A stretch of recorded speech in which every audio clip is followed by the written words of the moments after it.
Welcome back to Wickerson Studios. Michael here, and I have finally gotten to the theorem of the Lune is quadrable. The proof is here, written in a text comment, all the way down to comments by, I believe, Proclus, and dealing with Hippocrates of Chios.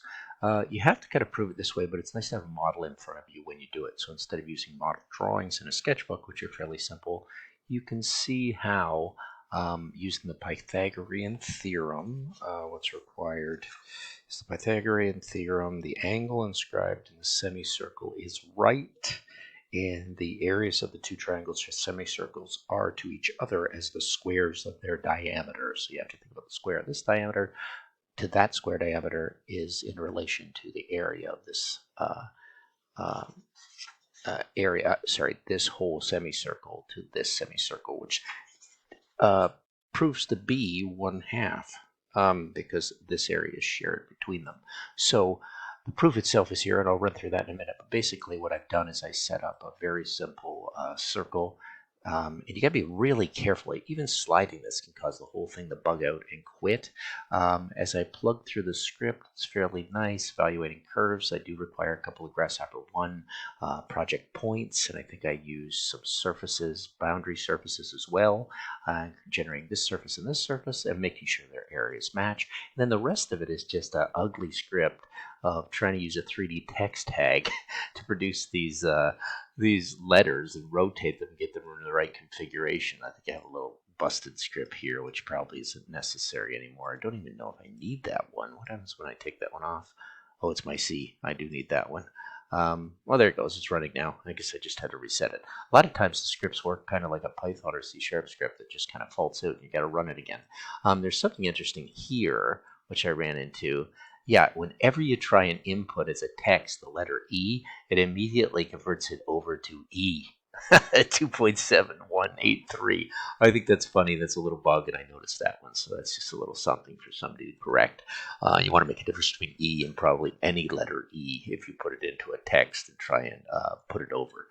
So that's a small problem. It's hardly something worth worrying about. But anyhow, the whole text is set pretty simple. The theorem relies on basically those three things I just said. Maybe I should have typed them in. The Pythagorean theorem, the angle inscribed in the semicircle is a right angle right here, which is easy. You just project up to the circle from the center, as long as it's perpendicular to the diameter.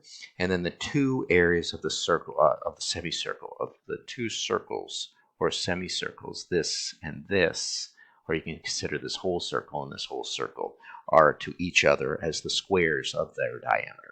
And as long as you set your model up that way, you should be able to go farther with it. And there's some contesting of whether or not Thales or Hippocrates of Chios had the skills to actually pull this off. But anyway, just that part of it. But the proof, note that the angle ACB is right, since it's inscribed in the semicircle.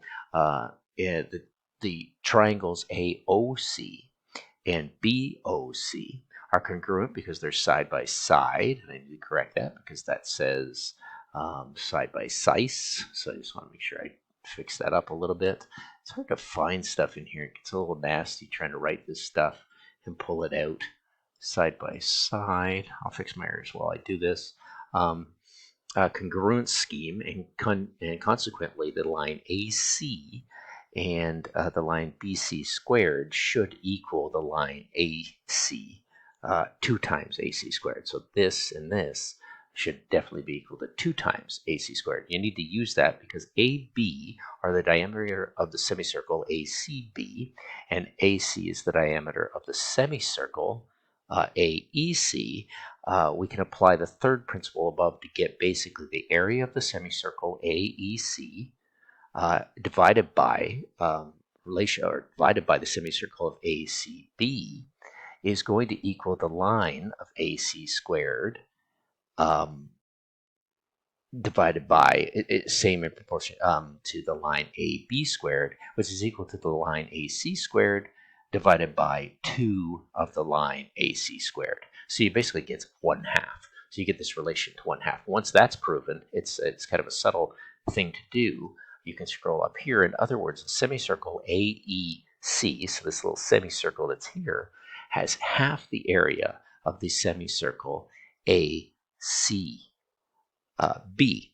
I hope I wrote that down right. The AE, oh yeah, sorry, the full AEC semicircle is half ACB semicircle, which is what we were trying to prove to begin with.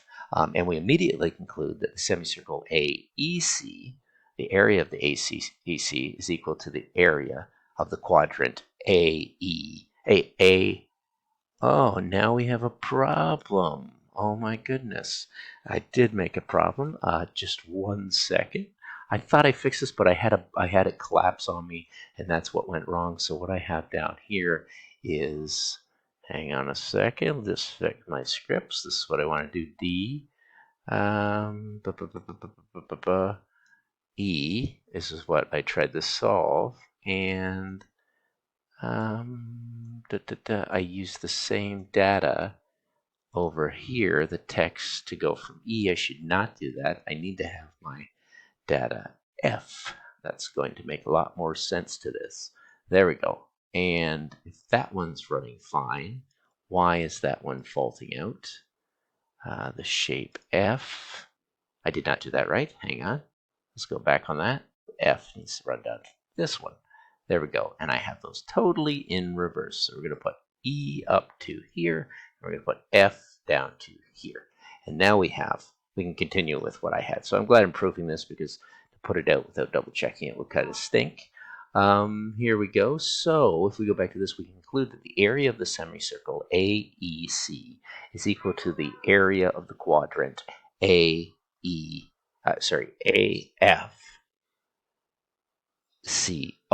So this, because it shares this area in between it, is equal to this, and you're proving that by thinking of this area versus this, because it's 1/2, and this is obviously 1/2 of that. So finally, we need only to subtract from each of these figures the AFCD area, as in the figure environment here, and maybe I should actually give that a color, and this leaves the area of the semicircle AEC minus the area of the region AFCD equals the area of the quadrant AFCO minus the area of AFCD. And that should, and a quick look at the diagram verifies the amounts to the area in red equaling the area of the triangle in blue. But as we have seen, we have constructed a square from those areas equal to that of the triangle, because you can actually take a triangle like this, so long as the let me think back. We can take the area of a triangle, and thus it can be squared or quadrable. So thus, since the red equals the blue, the Lune itself must be quadrable. So this is a quadrature we sought, and that is that which was to be demonstrated. Quote, erat demonstration. What was that? I should say that exactly. And that's where you come up with a simple yet elegant proof. So do a little bit of looking at that. You can always play with it a little bit, but I swear if you get in here and you start sliding around things and playing with numbers, like if you fudge this up to this side and I plugged it in, chances are, as I move that over, you got to be careful doing that. Plug back in your 5. Don't be sliding around these sliders while it's active. With this kind of script in Grasshopper 2, you're going to run into trouble. So you can see how that is bigger than that area. But if you plug in this area at 0.5, slide this around to see where it can offset, you can actually see how those areas are matched. And of course, you're matching those and playing a little bit because you're seeing those areas matched from your diagram using the area node.